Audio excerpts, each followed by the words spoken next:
মৰমৰ ছাত্ৰ ছাত্ৰীসকল, তোমালোকৰ লগত মই এতিয়া বৰগীতৰ 1 নম্বৰৰ কুৱেশ্যন কেইটামান আলোচনা কৰিম। কেনেকুৱানো কুৱেশ্যন আহিব চোৱা তোমালোকে। মহাপুৰুষ মাধৱদেৱৰ জন্ম কেতিয়া হৈছিলে? 1489 খ্ৰীষ্টাব্দত। মহাপুৰুষ মাধৱদেৱৰ জন্ম ক'ত? লখিমপুৰৰ নাৰায়ণপুৰত। কাচি বুলি এটা ঠাই আছে, তথাপি তোমালোকে লখিমপুৰ নাৰায়ণপুৰত বুলি লিখিলেও হ'ব।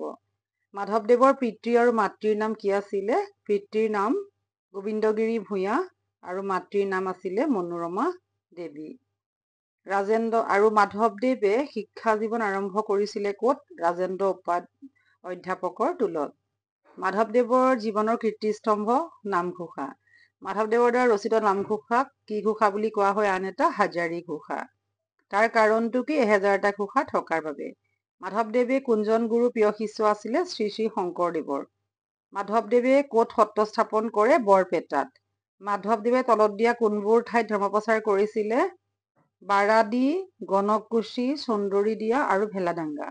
অৰ্জুন ভঞ্জন কি? নাট। মাধৱদেৱে ৰচিত বৰগীতৰ সংখ্যা কিমান? 157টা। চোৰধৰা কি? ঝুমুৰা। বৰগীতটি কোনে ৰচনা কৰিছিল? শ্ৰী শ্ৰী মাধৱদেৱে। সনক সনন্দ আদি যোগীসকলে কাক ধ্যান কৰে? নাৰায়ণক অৰ্থাৎ ভগৱানক।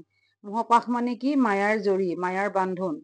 কবি কিহত আতুৰ হোৱা বুলি কৈছে? বিষয় বান্ধোনত।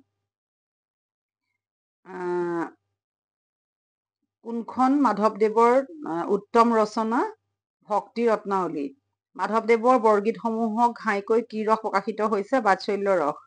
বৰগীত কবিতাটো কি ভাৱ প্ৰকাশ পাইছে? দাস্য ভক্তি। ব্ৰজাৱলী ভাষাৰ মূল ভেটি কি? মৈথিলী। কি উদ্দেশ্যৰে শ্ৰী মাধৱদেৱে বৰগীত ৰচনা কৰিছিল? নাম ধৰ্ম প্ৰচাৰৰ বাবে। বৰগীতৰ ভাষা কি? ব্ৰজাৱলী। বাল্মীকি কৃত ৰামায়ণৰ কোনটো খণ্ড মাধৱদেৱে গুৰু আদেশমতে অনুবাদ কৰিছিলে? আদিকাণ্ড। মাধৱদেৱৰ বিৰচিত কাব্যখনৰ নাম কি? ৰাজসুই কাব্য।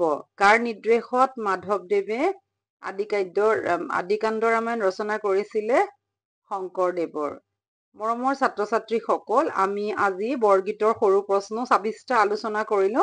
পিছলৈ আৰু আলোচনা কৰিম। তোমালোকে মনোযোগ দি কৰিবা। তোমালোকক এনেকুৱা ধৰণৰহে পৰীক্ষাত সৰু প্ৰশ্নবোৰ আহিব। সকলোবোৰ তোমালোকে ভালকৈ চাব লাগিব। ধন্যবাদ।